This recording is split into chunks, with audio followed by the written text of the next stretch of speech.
Do your middle school students use a lot of likes, awkward pauses when speaking in your classroom?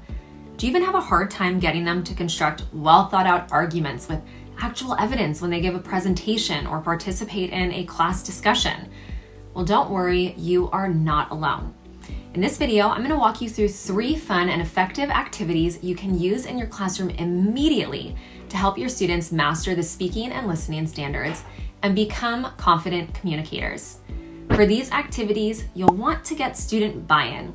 So to do that, tell them that they are going to speech school and they're going to divide into small groups and rotate through 3 super fun stations that will help improve their speaking and listening skills so that they can confidently give a speech, participate in whole class discussion, or simply speak with authority on a topic.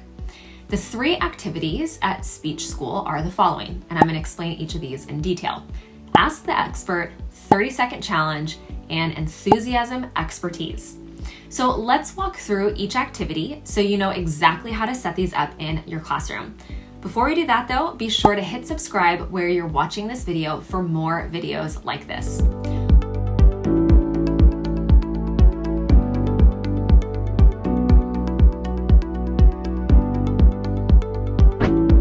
All right, let's start with Ask the Expert. At this station, students play both the expert and the interviewer. So students will be focusing on speaking with authority at this station as they answer questions on a given topic, trying to convince the audience, aka their other group members, to believe what they are saying. So here's what you'll have students do at this particular station. Have them write down a topic that they are an expert on. So in other words, something that they know enough about that they can answer questions related to it. So here are some ideas. One of their hobbies, right? Things like drawing or writing or playing an instrument or a sport, board games, building things, one of those things, right? You can also have them write down one of their interests, like a particular type of movie or a video game, an athlete, an animal, a planet, etc. Something that they know how to do, like a food that they can make or a craft that they can create, or a topic that they are passionate about, like being a vegetarian, improving the school, etc. Okay, so that's number 1. The next thing is that you'll have students then partner up with a group member. They will ask their partner what their topic is, and they'll share theirs as well.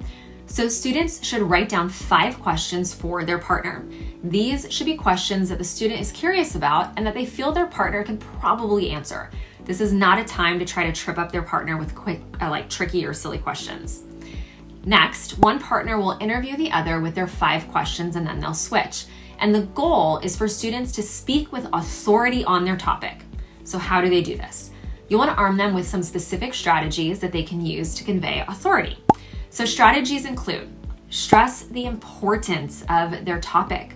Explain to students that they give weight to their authority when they make it clear to their audience that they are giving a speech or speaking on a topic that they should care about. If an audience member has to wonder what the point of their speech is, then they lose trust in the presenter's authority. Next, tell them to appear relaxed, right? Tell students that almost everyone gets nervous while giving a speech or speaking in front of a group, but they can appear to be relaxed by speaking at a moderate pace and pausing at points to let information sink in for their audience. Have them try to avoid filler words and try to use hand gestures and body language in order to avoid appearing stiff and tense. Have students back up their statements. Stress to students to make sure to use reasons and examples in their speech. This will give strength to their statements. All right, the next activity at speech school is the 30-second challenge. At this station, students will practice giving a speech without any filler words. So what are filler words? Filler words are words or phrases that we use to fill spaces and pauses when we speak. So some examples that you can share with your students are exclamations that carry no meaning. These are things like Other filler words and phrases are things like and you know. They do carry meaning in some contexts, but don't really have a purpose in your speech other than to fill space, right? So for example, you are really helpful. Or dinosaurs have been, extinct for a long time. You'll want to share that information with your students so they know what to avoid when giving a speech, participating in a class discussion, and even just communicating in general. So for this fun station activity, students will choose a topic and spend 2 to 3 minutes jotting down notes about what they could share on this topic. Remember those topic ideas from that last activity, Ask the Expert? Those same ideas can apply in this activity as well. Students will choose a person to begin. They will set a timer, and that person must talk about their topic for 30 seconds. If a member of the group hears a filler word, they will call out filler, and the timer starts again. The speaker will start talking again, trying not to use filler words or phrases this time, and the speaker has 3 chances to reach 30 seconds with no filler. Now the person to the speaker's left gets their chance to go, and they follow that same exact procedure. And you'll continue playing until everyone in the group has had their turn. So in their small group, students should talk about their experience together, right? What was challenging about avoiding filler words? Did anyone use specific strategies to avoid them? Things like that. All right, the third activity at Speech School is Enthusiasm Expertise. At this station, students will practice incorporating passion and enthusiasm into their communication to capture people's interest. At this station, students will choose an item from the following list: pencil, sheet of paper, paper clip, rubber band, sticky note, ruler. And you can add other ideas if you want to, but if you do, keep in mind that you'll want to choose like dull, boring objects so students can really be purposeful with their enthusiasm. So everyone in the group should choose a different item. Have them take 2 to 3 minutes to write down notes about what they can say on this topic. So students should also make sure to note any points where they want to use tone, pacing, or hand gestures to boost the audience's excitement. So more on that in just a second. Each small group will choose a student to begin. Have them set a timer and have that student talk about their topic for 1 minute. As they speak, they should highlight their item by using tone, pacing, and hand gestures to help their audience feel the excitement. Once one student is done, you'll follow the same procedure for each member of the group until everyone has given an enthusiastic 1-minute speech. To ensure that students are set up for success with this activity, you can front load them with information about incorporating enthusiasm into their speaking. So explain the importance of tone of voice, of pacing, of hand gestures by using the following.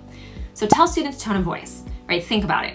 When giving a statement like, "I can't believe you did this," the speaker could sound frustrated, angry, surprised, excited, depending on the tone of voice they use. And you can even try it out, right? You can say that same statement many different ways, conveying different emotions.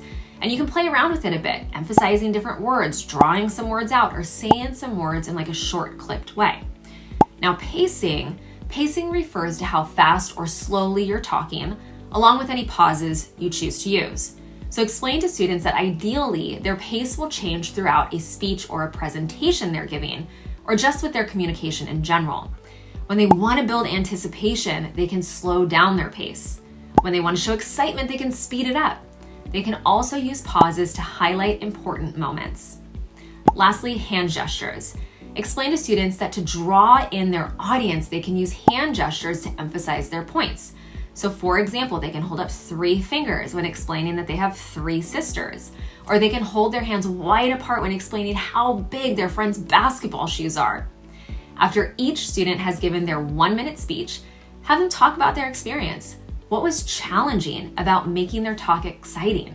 How did they project enthusiasm for their object? Now, these are just 3 of many fun activities you can use in your classroom to help students master the speaking and listening standards. By incorporating a variety of activities, you can give your students the opportunity to practice these important skills and become confident and effective communicators. For more videos like this one, be sure that you subscribe where you're watching this video.